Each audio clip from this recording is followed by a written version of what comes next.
Once I buy my berets, immediately I give it to the tailor, they adjust it for me. And they remove that thread that is always coming out at the back. The way you dress is the way people are likely to address you. This particular seminar we are having today is for you to get updated so that you can unlearn some of the things you think you know and update yourself with the modern trends. I don't know if you are following me. You must learn to speak well.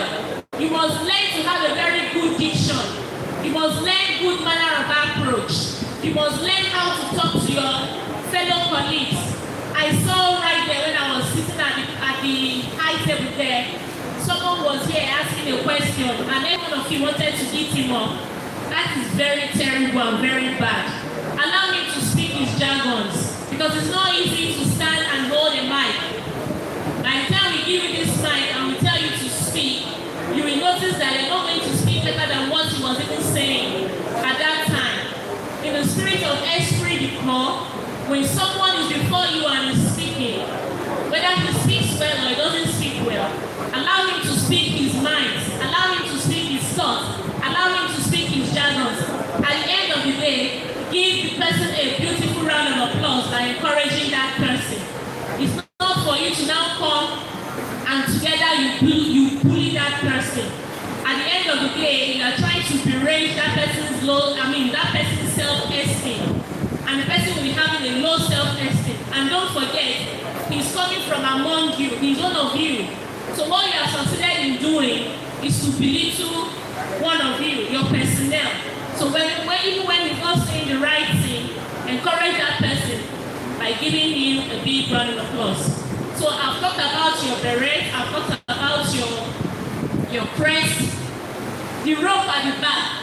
I want you to say loudly, as from today, I will not allow my rope to protrude. As from today, I will not allow my beret to have a protruding rope. What you say becomes a part of you. That is just how, thank you very much, thank you. That is just how to be a neat officer. Then your shoe, you must have a very clean shoe. Your shoe has to be very neat. Take for instance, look at my shoe. You see, I don't know what you call this shoe. It's called a shiny face, isn't it? So when you wear a shirt like this, your shoe must have a lace, and it must not have a design in front of it. So if you are here and you are one of those people that has fallen short of this standard, go back and arrange yourself. The truth is that if you listen to the speech of the Commissioner of Police, he said that we are all indivisible entity in nation building. What did I say? Okay, he said that we are all an indivisible entity in nation building. So it means, take for instance, I'm driving right now as a police officer and I have a flat tire and I see someone wearing a VGN. I'm not going to go and meet just an ordinary civilian. I'll definitely come to meet you for help because I noticed that between me and you, we speak the same language. So what it simply means that the era of complex, you having a complex is gone. I haven't had this training today and some other trainings you've had in the past. I believe that this particular training should be able to boost your self-esteem. Do you understand what I'm saying? You should be able to boost your self-esteem. You should not be looking at yourself lowly anymore. You should look at yourself high and prize yourself high as an officer. I think they don't say the Dante group of Ogun State. Did they say that? What did they say? Thank you. Give yourselves a big round of applause. So no matter how you feel that what your commitment or your contribution is, no matter how intangible you feel it is, you are contributing something to the Federal Republic of Nigeria?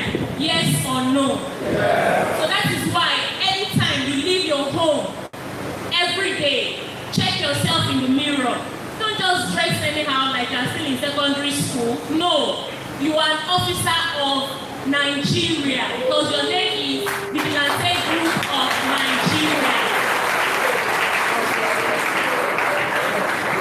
So if you want to have a collaboration, the moment you leave here today, you must have a connection with at least your DPO, the DCO, and the DO in your locality, in your location where you are.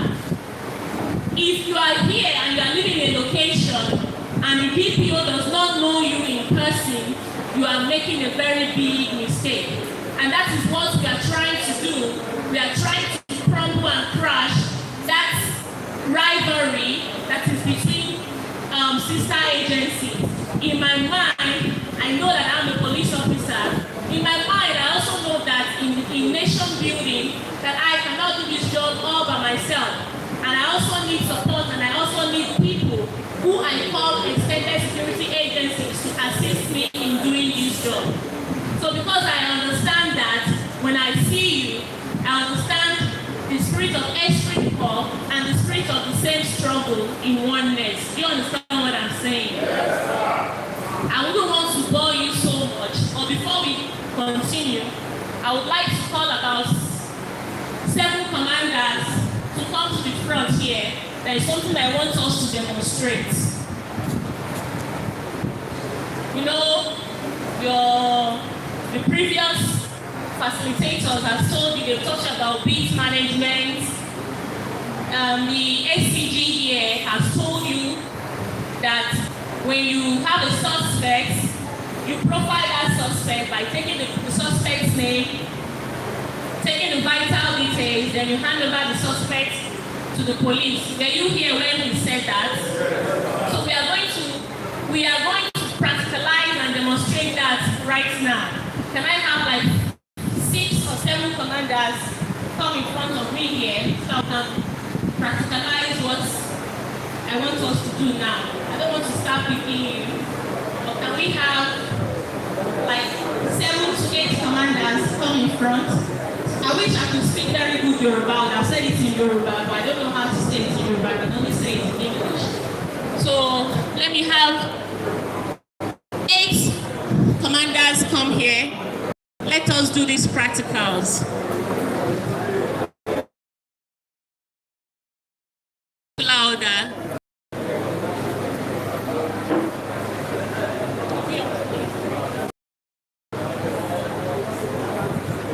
I would have wanted people that are not so tall, but it's okay. When I get to you, just bring your ear down. During the course of the lecture, I'll be reading out some of these things, and you can attest to the facts, whether you heard some of these things or not. I will read them, and if you can attest to the fact that you heard what I just read out to you, I just want an energy with a chorus, yes.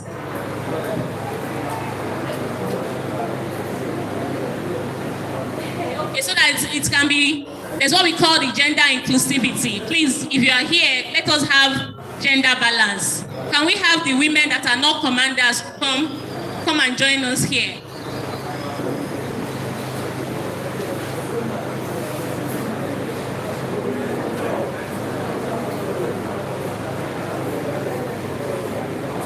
Any woman, okay, never point a firearm at anyone except you are ready to shoot. Be sure of your target. No one taking any substance should be issued with firearm. Remember human rights violation at all times. The police is a creation of law and regulated by law. Did I say anything different from what the facilitators have said? So can you chorus a big yes? Okay, you don't understand what I said. I'm going to read them again. So if everything I said here is correct, at the end of what I have said, just have an energy chorus by saying yes. Never point a firearm at anyone except you are ready to shoot. Yes. Be sure of your target. Yes.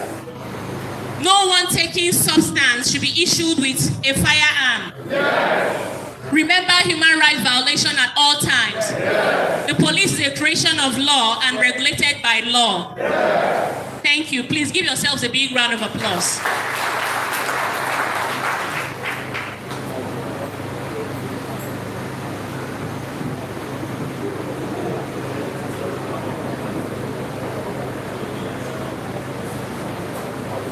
So to all our five commanders or 6 commanders standing here, I'm going to give a message to him. Then at the end of the day, he will pass the message to this person, he will pass the message to this person will pass the message to him, you will pass the message to him, then you pass the message to him. At the end of the day, he will come and tell me what this person has said. Please, do you understand? Very well. Very well.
Please, the message bearer, come and tell me what the first person said.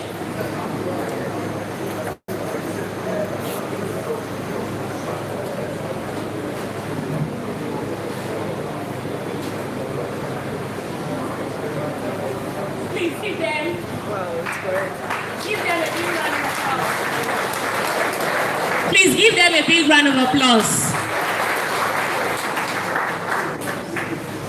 Please, the first bearer, come and tell the audience what I told you.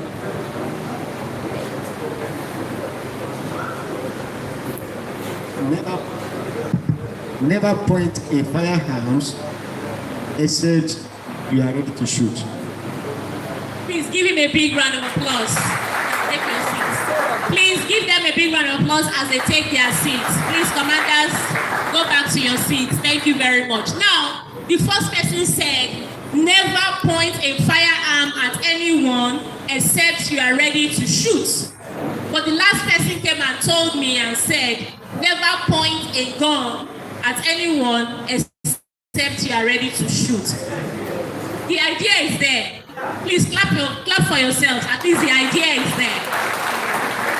So what we are trying to practice today is that when you're passing an information from the hearer, from an eyewitness, there is the tendency that there's going to be a distortion of information. So it means, as a police officer, because you are all police, don't forget, police is a general name for anyone that keeps the peace of the society. So it means when you hear something, ensure you hear again, cross-check again to be sure that the information being passed to you is the accurate information. Are we clear at that? Yes. Please give yourselves a big round of applause. Without wasting much of our time, like I don't want to waste anybody's time again, they always call us the parrots because we talk a lot. Police public relations officers and all public relations officers, they are known for one thing. They always like to talk. But today is not my time. I would like to respect myself and go and take my seat because I also want to learn. Today we're talking about information technology, information sharing. A lot of us are not all that tech savvy. I have decided to call on this particular expert. A lot of you might not know him, but we have Harvard here in Ogun State.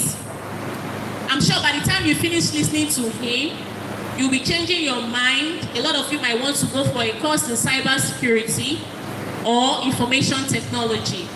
Please put your hands together as I welcome Mr. Durosimi Adekule. He is going to be your next facilitator. Please, a big round of applause. Keep clapping. Don't stop clapping until he comes and take over the mic. Thank you so much. My teacher. Thank you very much once again. Good afternoon, everyone. Let me stand on the already established protocol because I think I have been given 25 minutes or 30 minutes. PPR, is it 30 minutes or 40 minutes? Okay, thank you very much. Normally, what I want to explain to you should take 2-3 months as a course. Now I've been given 40 minutes. So I will try as much as possible to summarize it. You just try to listen. I've been given this topic, digital reporting and the Internet of Things. Can we have the slide, please? Okay, let me come down there. Okay. Digital reporting and the Internet of Things, IoT, ensuring maximum safety of lives and property. We have 3 English words here. We mentioned about digital reporting. We also do what is called reporting all the time at our place of work. Then there is one that you may not familiar with, but I've had enough, the word IoT. Forget about all this big grammar when it comes to technology. There are things that we use in our daily lives, but 10 people will come and bring some word that you do not understand, just like the way you have your own cards. When you use the word, it's something that we are all practicing, it's something that we are using. But the present system we find ourselves today, we talk about the word IoT, Internet of Things. You are going to see how we use this in your day-to-day activities in order to save people's lives.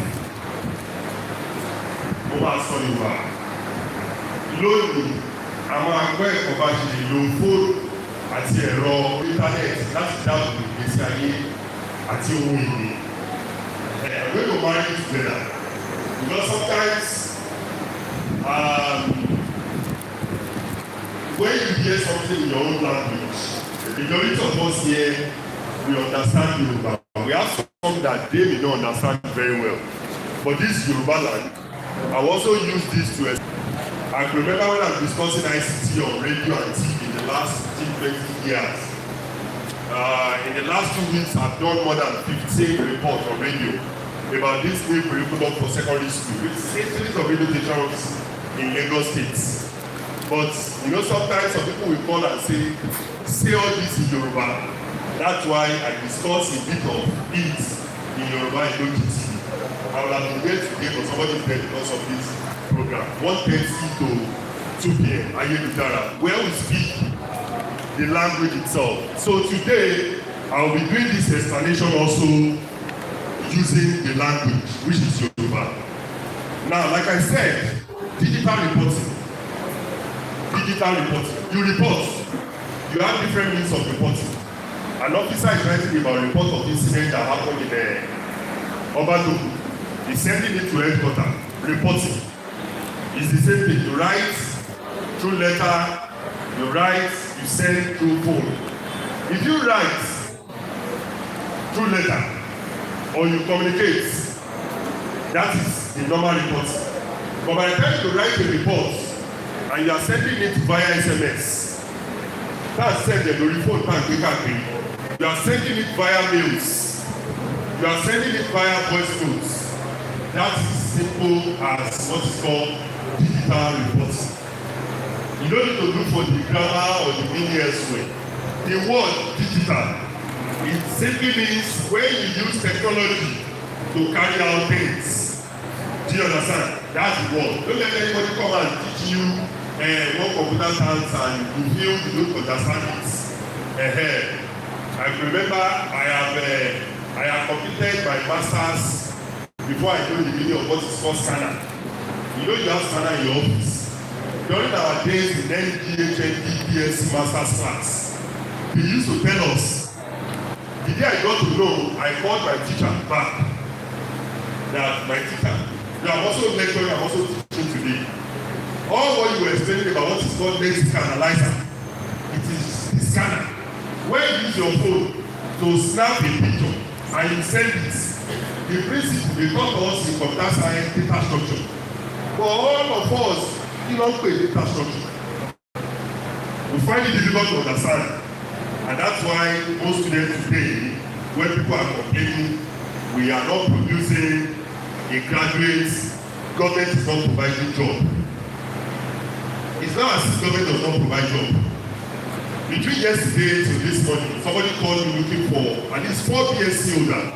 You see, the problem we are facing is not that there is no job, but we are facing the challenge of unemployability. Ìtumọ̀ ní Yorùbá ni pé àráwọ̀ èèyàn tó qualify fún iṣẹ́ tó wà lẹ̀. Because majority of the people we are producing today, we just speak grammar, speak English, speak all this. And that's why I'm going to use Yoruba to explain some things so that you can understand better. Digital reporting, ìròyìn orí internet, fífi ránṣẹ́, nígbà tá a bá send them via SMS, via voice notes, via email, digital reports. Do we understand it now? In the topic again, there's another word that was used in the topic. IoT. It's very common, Internet of Things. It's a new research. New technology, IoT, we talk about IoT, we talk about AI. You see what is called AI? Let me use one simple word for you. Number of AI. Imagine what I heard. The first time I heard about the term AI was 2009 during my interview. There's a course called AI. We're just writing notes, all these notes. Yes, what we do is notes. Yes. What I'm also teaching students today, except those of them who want to go extra mile, what we teach university is notes. It's still the same thing. Yes. We're just writing notes on what AI is all about. Now everybody is talking about AI. What makes you cost for AI? What makes you cost for AI? Kí la ń pè ní AI gangan? Artificial intelligence. Kí la ń pè ní artificial intelligence? Ṣé ẹni gbogbo ọ̀gá ìṣe lẹ́yìn? Gbogbo nǹkan tí wọ́n ti ṣe nígbà tí wọ́n ti dáwọ̀ ẹgbẹ́ yìí sílẹ̀, whether police o, whether this, whether that, there is something saving it, all those data, all those information. There are people who write the language to save all those information. Those things are now residing in a place called cloud. If anybody will destroy it, they are back calling to Benin City for the village, you know. An office got burnt in Lagos on its back. Now we don't know how to do window connect. Computer has something big, something we cannot understand. Then let me also explain to you, sir, man. When we discuss about ISIS, it has gone. We cannot go back. There's a report from Punch newspaper this year that Nigeria is number 5th in terms of the country to wanting to do social media in Google. You shouldn't be surprised when we have somebody like Davido who has high number of followers. And many of them, highest number of TikTokers in Africa is from Nigeria.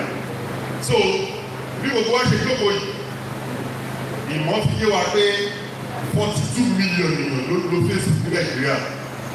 Then 59 million don't know WhatsApp. So, what you our country that like Togo, Benin, Ghana, and some other small countries. So, Nigeria is a country that for what we're saying. Back on technology, and that's why the focus of the lecture today is to explain to you how can you now use that thing. I'm happy everybody is using mobile phones here. I'm happy. How can we now use it to enhance our work? About technology, we have realized that many are always afraid that technology will not like that. Rather, ṣẹlẹ̀ àwọn olùkọ́ wa nígbà tí a wà ní secondary school. Don't make that. One man for people, even till now, if they ask the young ones at school, what is the disadvantage of computer? One, it creates unemployment. Abi? Yes, sir. You don't know. Until somebody come and take the narrative here. ṣé ní ayé kọ̀m̀pútà tàbí ó máa gbaṣẹ́ lọ́wọ́ ẹni tó ẹgbẹ́ kò rẹ́ẹ̀dì láti sí ṣòkòtò ẹ̀ ṣé ti yé ó máa enhance ó máa create more job. You cannot do without it as security personnel. The day I understand technology, that was the day I stopped naming police, road safety, trades, any vigilante or any groups, because you are not fully equipped. If you are not using technology, you are just playing. You have seen many reports during the former NPPRO when they demote many police officers. Kí ni wọ́n fi rí àwọn report àwọn ọmọ tí wọ́n ṣẹlẹ̀? Technology tí ó ti mọ́tò àgbára wọn, wọ́n á sì lọ sọ fún ọbẹ̀ kí ọlọ́pàá wọ́n wá lọ bí kú. Ẹlòmíì tó fi mọ́tò yẹn báyọ̀, ó ti sún mọ́tò yẹn tó tóbi tó ẹ kó wà. But what can we use? It's technology in major areas. Tó o bá wà wà kú wa, ìwọ ṣàmọ̀ sí alẹ́ lábẹ́ níbi kẹjà. Lẹ́gbẹ̀ẹ́ fún káàmì lọ́wọ́ wà kú wa bẹ́ẹ̀ kó lọ. Wà ní kẹ́kọ̀ọ́ kó máa flag phone number plate number mọ́tò ẹ̀. So technology ó máa ràn yín lọ́wọ́. You are here now, you need a report of some activities. Some people have left their duty posts. Tó bá di àárọ̀, àwọn trace wọ́n máa ka report fún wa. Ó lọ bú àdìsán gọ́tà, ó lọ bú àlálágbàdo. Ẹnì kan wá sọ lọ́wọ́ pé ṣé PPR yẹn máa ń travel PPR trace tó máa ń travel kiri ó lọ bú àdúgbò ẹ̀kọ́ ìkọ́ wà ní Ìjẹ̀bú Òde tó travel kiri digital reporting.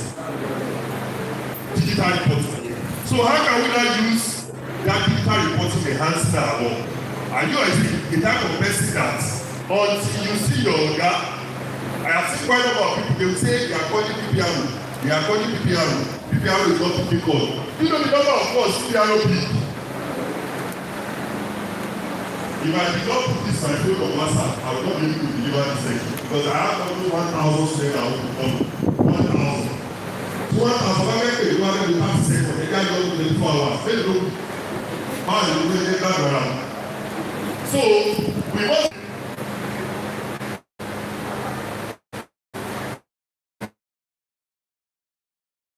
Technology fún wa lọ́wọ́. Ẹ̀rọ tí a pè yàn ní eighty ìdí ẹ̀kọ́ máa wà nílé ìpá. Tó bá jẹ́ tí òye lọ́wọ́ yóò wà lọ́dọ̀ sí olùgbé kọ́ ẹ̀kọ́. Leaders that people does people. Why not drop it? Make a digital report. Now, some people will say, the message is confidential. It's very confidential. And that's why during the course of this lecture, we are going to see if you hold a phone as a security personnel, how do you also keep your own phone? Because your phone should not be a phone where when it does missing, you just hold your hand like this. Or you are not with your phone, you are dropping your phone for your children to play with. And this is a phone, and your power is no equal over the reports. Only assistance. But for you say, it's very important as the head. We want to look at how can we use technology to harness the opportunity what we can do.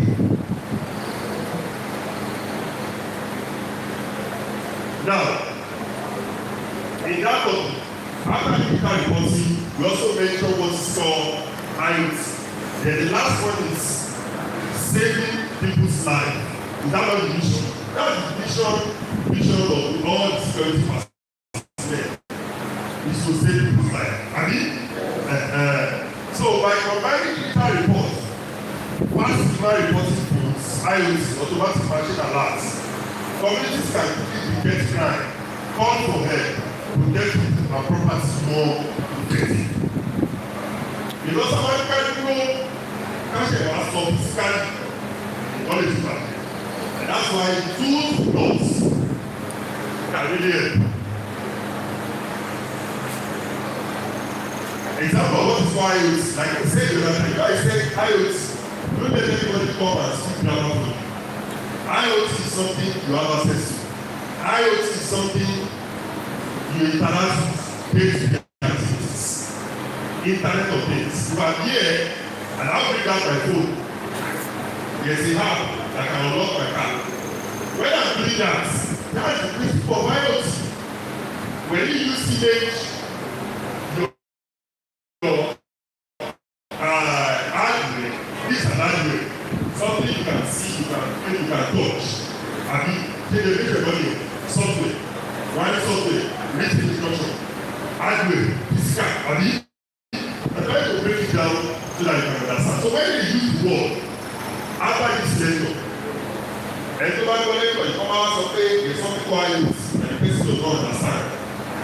That means he or she is saying, what is IoT is CCTV camera. We all know CCTV camera, I mean?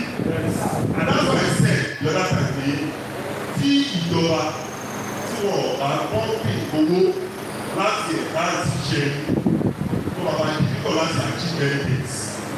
Go back to the ratio. How many 70% of the population of the country that we have? Look at football today. Capture yourself to the football. Let's say they are not into the what's called VAR. Playback. Táwọn ẹ̀rẹ́ fún kápadà lọ́wọ́. Ẹ̀rẹ́ fún kápadà lọ́wọ́ láìpẹ́ yìí. Ó ti fún football àkọ́rí rẹ̀ kà. Wọ́n wá call attentions.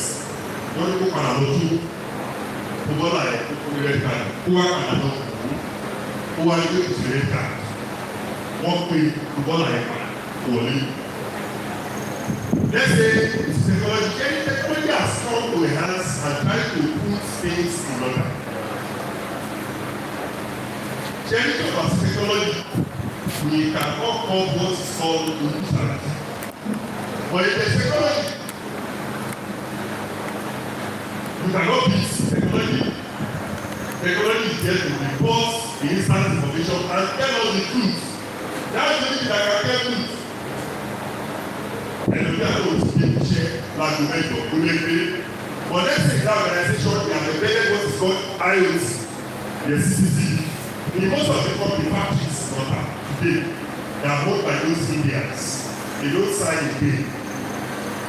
They do what is called clock in, clock out. Because what you do that many times, Odele has personal manager, they are still lying the day, just the day. There's a document in China, as you are seated. Nobody will even talk to you. Tí o bá dìde ní káyọ̀ tí o yẹ kó o dìde lórí iṣẹ́ rẹ̀, bó ṣe dìde yẹn with the concept of what is called IoT. Bó ti sẹ̀ sígbà sí sábà, wọ́n máa dot hours ìdílé ìwé kò síjà. And that's why today, the only thing that we can use in causing a crime, humans about you and nobody. We can only try, we can only support. When people are expecting 100% from police, I say, you don't believe that. Because when the necessary facility that can help police, when it is not deployed, how do you solve the problem? You cannot solve the problem. And that's why we're talking about what is called CCTV. Camera ló ní àsopọ̀ sí internet. Tó máa ń fi ohun tó ń ṣẹlẹ̀ lórí fóònù tàbí ìdí bàbá wa CCTV. We can use our mobile phone. We have been encouraging a lot of organizations today. We are encouraging them start putting CCTV in major areas to scan to defend. Níjọ́ kan mo wà ní OGT Newton láàárọ̀ wọ́n wá pé ọ̀gá trace àwọn àjẹkù. Wọ́n sọ pé ká ìlú wa sọ̀rọ̀ wọ́n ní kéde wa sọ technology in transportation involving the issue of the road and that. Wọ́n sọ pé kí ìyàtọ̀ wọ́n fà yẹ kí wọ́n ti di aago mẹ́fà aago méjì lálẹ́ ẹgbẹ́ bàbá wa náà kò sí trace tó fẹ́ tó bẹ̀rẹ̀. Àbí tí wọ́n yẹ wọ́n yẹ èmi ò kí gba àwọn ẹgbẹ́ wa ti sẹ́kù ẹ̀ẹ́dì sẹ́kù tó lè bá mi. Gbogbo wàhálà lálẹ́ ẹ̀kọ́. Wọ́n wá sọ fún mi pé wọ́n ti install camera sílẹ̀ because I was saying that those major area máa ṣe kẹ́ òun ló ṣe máa ń gbìyà láàárín civilian àti trace official eléyìí kò mú mi. But when I make playback wà there is also playback CCTV that will show that this is how the incident occur. Kò sẹ́jọ́ one play for it. Kí ló dé? you go to court, you start looking at it. Now, kò sí ní tax official tó dúró bí tó direct traffic tí kò máa ṣẹlẹ̀ lẹ́yìn tó máa sọ pé òun bẹ̀rẹ̀ lẹ́yìn kò possible. The only thing I can help that person is when you have CCTV camera. Some of you may be wondering how you can achieve those results. How are they releasing results in the last within 2 weeks? I've been liaising, working, consulting program in the last 5 years. Kẹ̀rí kámẹ́rà láti tọ́ ọmọ tẹ́ wọlé lẹ́nu gate àgbà wọlé ní kámẹ́rà wa. So that's why when that register is coming up and information that this is the facts for people say how do you say come on. He always sit at the now center in Abuja and just speak I want to check Abeokuta South. You will just speak on the CBD centers in Abeokuta and see everything because they are all online. And it's a camera, it's a requirement. Starting from where they are entering to the examination hall. In fact, any time, apparently I work for computer lọ́wọ́ ìdíje camera àwọn àwọn náà. Ìdí ẹ̀ ní minister for education sọ pé 2026 no going back. Ìwà mẹ́kọ́ ọ̀wà ẹ̀. Technology has the only thing in solving all the problem. Human can now join. Human will analyze. Human will sọ pé this is way to be. Human will take reports. Human will give advice. Human will tell you that want to develop those things. This is how to develop it.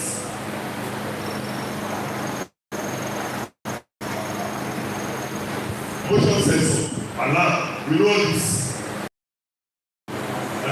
Devices that detect movement in an area instead of phones for sound and alarm. If we are not using all these tools, to let me acknowledge Adamadu, they can love me to do say any power to see can compromise. And that's why those of us in the field of cyber security today, they just store insider attack. By standard, you may be surprised. By standard, my wife must not do my standard according to what I read, what I studied, must not do my thing and password. That's my standard. That's what we read. That's what we study in cyber security. When they say, think about it, but that's what I'm telling you by standard. By standard. Now, these tools, motion sensor. Another one is GPS trackers. Some people say, they have not bought this for us. But I'm going to demonstrate today how you use your phone as a GPS tracker. This is important. No security personnel should go out. The commandant, please, even if it's 5 people you are sending out, go and investigate the attack at camp. Let us stop risking people's life. The insurance, the money are not there. The budget, what the government is earning, you always say, no for the security personnel. Second, when you complain, you like that. Second, else, doctors are people, there's a report to punch this party about an hospital in Korea. Ẹgbẹ́ tó bá ń bọ̀ wá sọ sí ìjọba gbẹ́gbẹ́ ìdání fúnra rẹ̀ ó wà ní pọ́ǹtì wà gbẹ́gbẹ́ ìdání so health practitioners are complaining not in the education sector professor will tell you how you want to teach people what we are spending on education odo but by UNESCO standard wọ́n ní pé out of our budget we must spend 25% of our budget on education we are not spending it. The government has spent 10% of the budget on education was government of the education.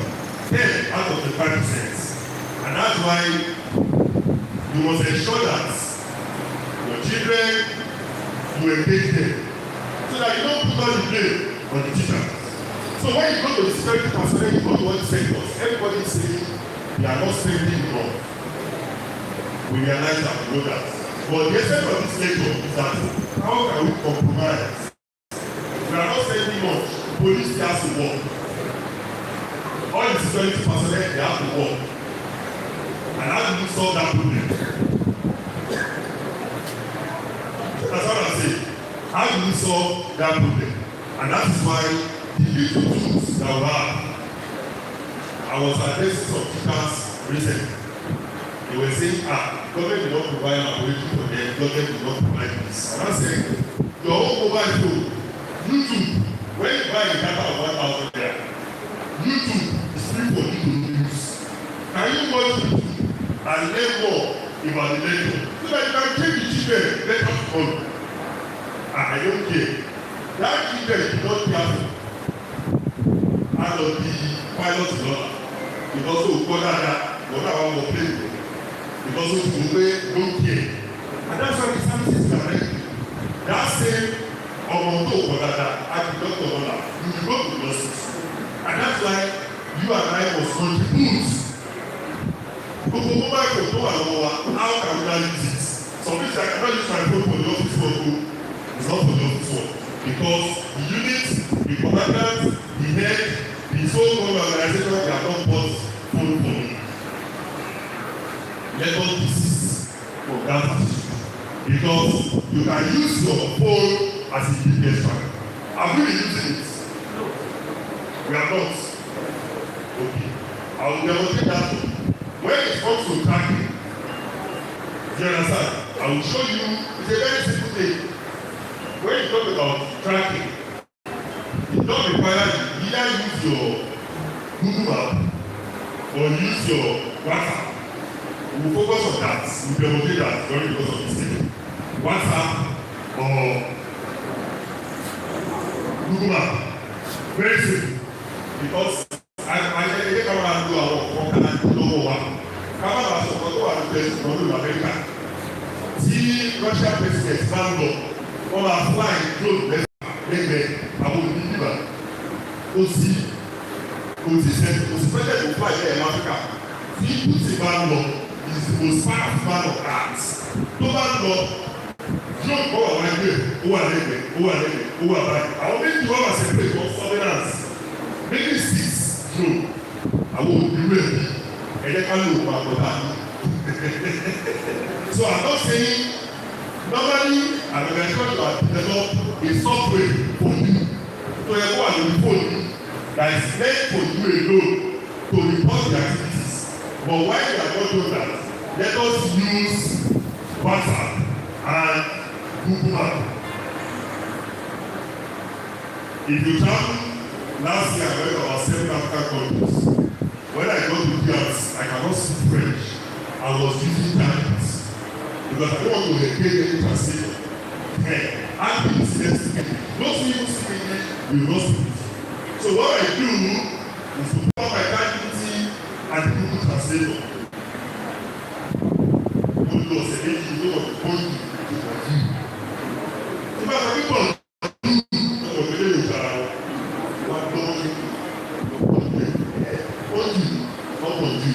so when they speak with me, I record. Translate for me. I speak in English. I say start give them this in French. I spend time without doing any translation. And I was confused. I was buying food. I know where to go to. I know where to do this. I was helping their tax. That's French speaking country. And they are also both. This is wrong like a greenhouse. So, how can we now use our tools?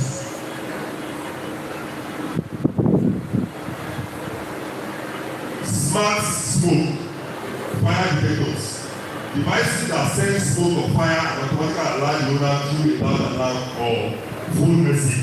Check out devices and stuff. With the concept of what is going on, we can put an app, lórí phone wa. To our defense and opinion. Charles Digital was in the phone of the children material. It's a small AC TV app we are phone one. If you make the phone there, you can hear a phone the once a phone is internet once it's internet too many tí phone wa wá sí ìlú internet náà ló WhatsApp bẹ́ẹ̀ ó máa ṣe gbogbo àwọn ṣẹ́ náà sọ̀rọ̀. Èdè wa láti bá wa sọ̀rọ̀ nǹkan tó yẹ pé wọ́n lo Canada wọ́n lo Canada àti Canada. Ẹ̀jẹ̀ ká mọ̀ ló ṣe lọ bí BRT ẹ bá wọ̀ ní ìpínlẹ̀ àgbẹ̀lẹ̀ àwọn àgbègbè standard wà lọ and those of the people come back pariwo pé 45 is 40 labẹ́kúta o I am discussing this several times on my radio TV this and that let them stop freaking you. Of 4.5 watch CNN they are reporters ó máa wà níbi kan àwọn àstudio ó nílé ẹni ọ̀rọ̀ yẹn kó máa láàyè. They call one of the doctor recent on Sunday politics. The voice is lagging. If you make a video call and the voice is not lagging, check the requirements. That is 4G for you. Don't let anybody come and tell you. There's no 4G in America. Go compare one. And the reason is that they can tell you we have 4G. You try and make a video call of 1 hour. Some people say, I phone you. That is not your phone, no. It is the facility. But let us manage the little facility that we have so that we can do what? Get the better results. Smart street lights. Ṣé bàbá wọn iná kan wà solar ní ìgbẹ́ pé once you do closer that concept is not fine.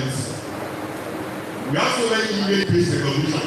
Kẹ̀kẹ́ bá ti àwọn hotel, the parking, kẹ̀kẹ́ bá ti tẹ̀lé, kẹ̀kẹ́ bá fẹ́ wọlé sórí títì. The last slightly to the reaction.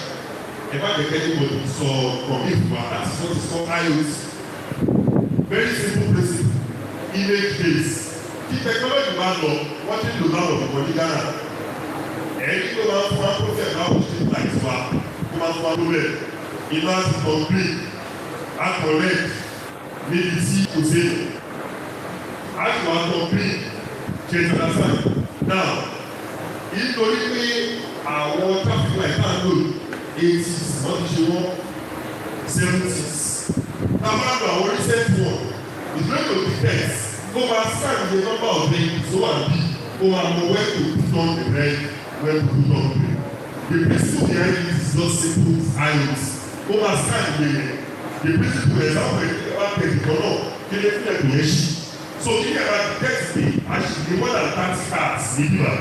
Ibi yìí 20 car so ibẹ̀ ó jẹ́ ìfẹ́rẹ́ very soon so that you are not get green so that people can move but because of the tax omi timing ó ti pẹ́ ìyá màmá nìkẹ́ ó máa ṣe lò ó ti pẹ́ 80s wọ́n ti ṣe wọ́n 80s 70s they use the base some of the traffic lights in Ghana they work in the goal very well there are some area regions where they you don't even see their policemen carrying gun in major areas. Do you understand? Because they are able to deploy some assistance for the dual where or dual to capture. Our popular. So it's one of the reasons. Now, connected sirens, we all know what is called siren. Alarm system microphones. So when press send alert to multiple vigilantes. This has happened. Be at alert. When they want to call us back at that and the government is really preparing. Something of that nature, we alert some people that this is this. And the alert we are talking about here is not that what you love them phone, you really love them to them. A system will prompt that alert. A system will prompt that alert. And that system is what is called IoT. Tẹ̀lá lọ sí ọjọ́ àwọn ìlú tó pọ̀ ní ṣàkọ́. Lẹ́yìn yìí ti kẹ̀yà ló kẹ̀yà very well. Wọ́n ní store, any shop ní kẹ̀yà wọ́n ti ta phone laptop 660. 2 years ago, I asked somebody I want to buy laptop from. China ló máa wà ní 6. Ó ti dé ọjà ó ní ọ̀gá. You will just see you just want marry the park you just want park and just enter through an information I say when I step to the shop I say don't you see you just want to buy something big technosis the design of those things you have seen those videos trending on Linda page recently those are basic tools basic technology that can enhance our work. So when you are bringing it, we are going is that let us not be afraid. When you are bringing it to our workplace, some commander and commander tell you what they say. No, they that's why you say manually. You cannot do it. That by giving the example the other time, that is promoting example for 1.9 million. So when àbámá ní sílùwà ọmọ tó bá fún láti lọ ní ìlú tíráì ọba kọ tíjọba bá wọn bẹ wọn ní yunifásitì kò tí ì lè gbà wọ 1.9 ló kọjá every year gbogbo ní ìwà ní college education poly university part-time now full-time gbogbo wọn ti gbogbo súnmí àti ìsọ̀rọ̀ ta ìkọ̀sá ní ìjọba pé ìkóta 600,000 so yóò 600 ní 1.9 hello so táwọn àmú ọmọ ẹ tó bá ní ìyọ̀kan àmì rẹ́gísọ̀ ní university tó bá ń pè ìyọ̀kan pé kọ́ rẹ̀ lọ́wọ́ ọ̀rọ̀ rẹ̀ lọ́wọ́ má ṣe ìlú kò yí sí ìlú lọ́lẹ́tì sí èsì kóta policies èsì system ní àtọ́ pé we should also introduce when it comes to carrying out our day-to-day activities what that is today we call it CAPS Central Application Processing System tí university bá sọ pé 200 ní ọ̀pọ̀ àwọn tó wáyé ọmọ president bá gba 199 wọ̀ níwẹ̀ pẹ̀lú kò tí kò fẹ́ sọ lórí ìbejì tó wáyé gba 199.9 wọ̀ níwẹ̀ ìdí ni pé orúkọ ẹ̀ òbí lọ lórí dashboard sí yẹn wọ́n tó lè wẹ̀ àbí tí university bá ní kí wọ́n bẹ̀rẹ̀ lọ́wọ́ wọ́n tó announce wọ́n sọ pé 180 minimum. Somebody said sort of mandates no. You have a cut off for each of the programs. I'm giving you this example because that is system in education sector now. Nigeria will be better. Our two are the generation of attacks on the employees. So if I come and pay one shade or more, one shade and pay or more, we are beginning to have what is called the system, and it is working. So that same system is what we are encouraging the authorities to bring so that as security personnel we can use this to enhance our law.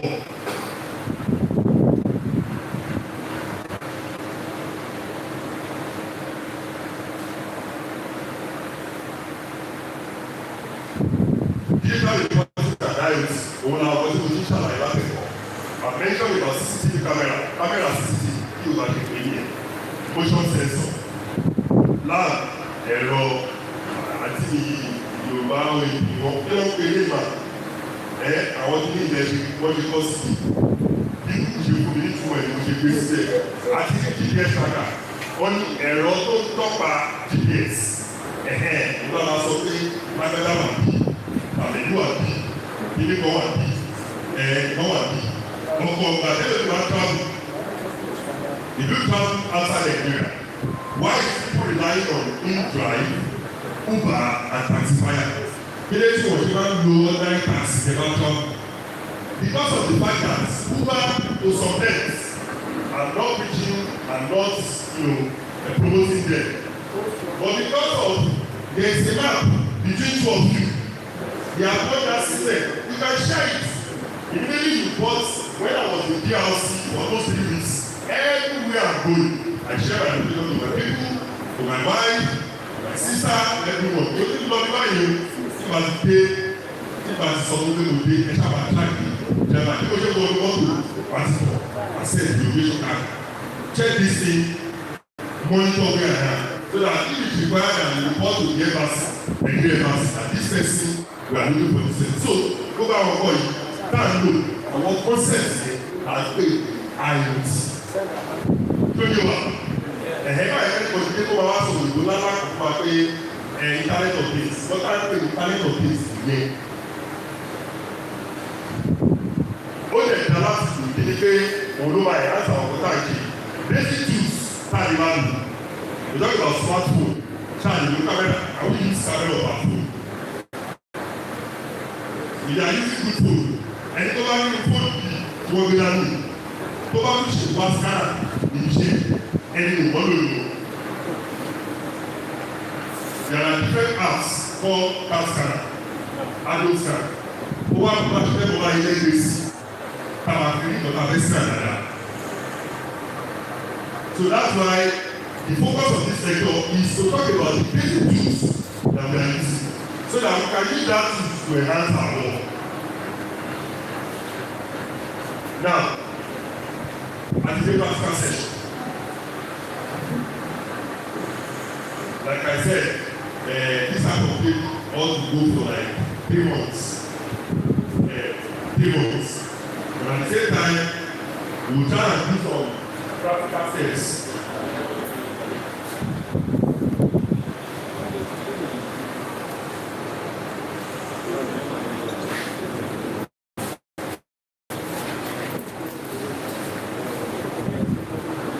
Okay. There's what is called video conferencing platform. Ìyẹn ni àwọn ẹ̀rọ àwọn platform tó jẹ́ pé ayé àti ìmásọ̀rọ̀ alẹ́lẹ́gbẹ̀rà. Àwọn olóyìnbó pè ní video conferencing platform. Example ni Zoom àti àwọn Zoom àmì. Àwọn ọ̀gá pè ní Google Meet. So ẹ̀jẹ̀ ká set up Google Meet ní Nàìjíríà ti kọjá tó jẹ́ pé àwọn ọmọ sọ́jà wọ̀ wà nínú network. Àti kọjá lẹ́yọ̀. Kẹ́tọ́rì ìdíjú tó sí network náà. Network is a place where people stay open. Because when you say that, one way that you don't pay, Nigeria number 7 is supposed to mobile provide. And 11 is out of the internet television. JP, that's all. NCC, so I guess it's NCA, Blue Magic report back. One thing Nigeria is over 180 billion legislation. Okay, there's a video legislation. So we can dwell more on that information. We can dwell on those things. So every concept of Google Meet, the meeting is this. Google Meet, Google Meet is the way you can talk to next. We are still on fire. Àti lọ sínú ibì kan àti lọ investigate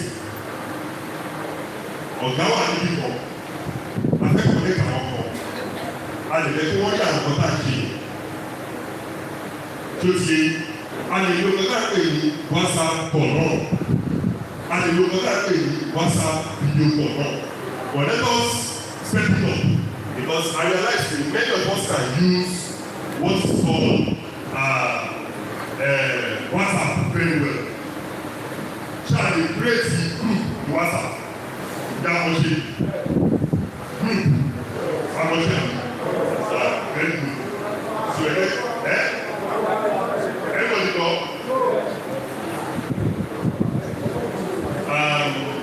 Òwe sọ pé iṣẹ́ yẹn kò díẹ̀. Ìwé sọ pé iṣẹ́ yẹn kò díẹ̀.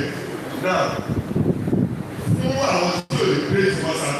Jẹ́ ìgbà tí wọ́n sàbò ṣe ni pé a máa fi kó àwọn ìwé ìmẹ́ta jọ ọ̀yọ́ mẹ́wàá bí àwọn tó wà ní ìtura láti máa fi rìpọ́ọ̀tù sẹ́ẹ̀tì tó ti a lè lè pè gúrùpù yẹn náà bóyá ní ìsìn àwọn ọ̀gá tó wà níbà bóyá àwọn tó wà ní àti lọ́bí sport aláìlá lóṣìṣì rẹ̀ àwọn tó wà bẹ́ẹ̀ wọ́n wá fẹ́ pèsè gúrùpù bàbá lọ sórí WhatsApp wa ẹ̀yẹ́ ká ṣe WhatsApp wa ní kọ́kọ́ sọ báyìí wá ṣe ìwọ́dà pé gúrùpù ká tó bọ́ sórí gúrùpù àti pé practical session ẹjọ́ ẹ̀ bá kọ̀kọ̀ tí a bá lè bá bèrè question because wọ́n ká fẹ́ àti pé àwọn tó ti sáà lò báwo la ṣe lè lò ó ká fẹ́ máa fi enhance.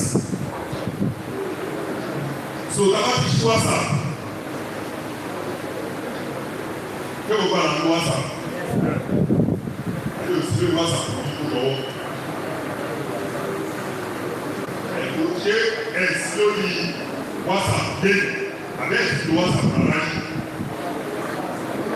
ẹ̀sìn lé òkè you can understand that ó wà lára akẹ́kọ̀ọ́ mi tí mo ṣe sí ìbàdàn tó jẹ́ pé kọ́ la fáwọn àgbà wa àwọn fáwọn àgbà wà jẹ́ pé ó lè ṣe ọjọ́ mẹ́ta ó wà fún táàtì tó ti yé torí bàtà bá lọ tá a ti kọ́ máa ṣe allocation ẹ̀ tó ti lọ sínú bush for the past 3 hours tí kò ní kú